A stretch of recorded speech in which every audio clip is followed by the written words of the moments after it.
Isinagawa ang kauna-unahang US TikTok Awards na dinagsa ng mga content creators mula sa iba't ibang bahagi ng Estados Unidos. Ikinagalak naman ng ilan sa kanila ang nilagdaang TikTok Oracle deal. Fe Bacunawa para sa balitang yan.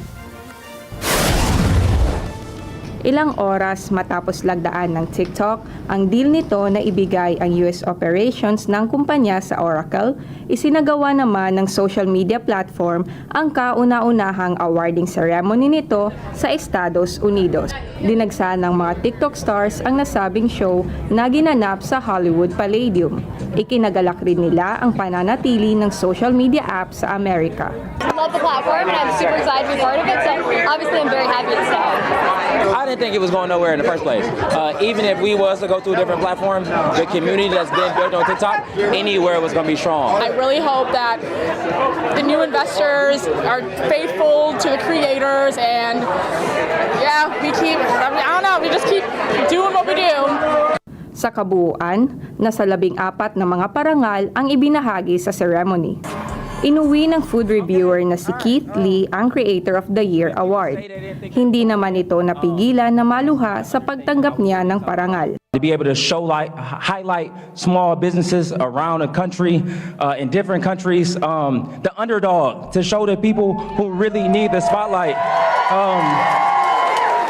I'm trying not to cry. Bukod sa pagiging presenter, naging awardee rin ang media icon at businesswoman na si Paris Hilton nang matanggap nito ang Muse of the Year Award. Sa kanyang speech, nagpaabot ng pasasalamat si Paris sa lahat ng kanyang taga-suporta.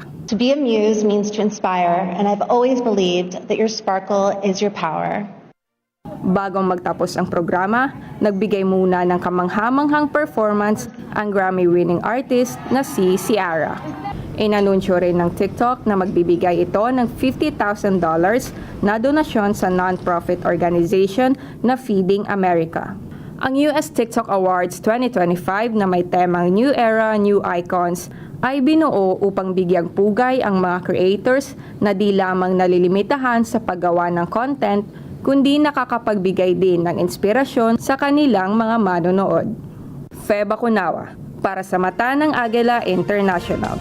Trusted, connected, on point.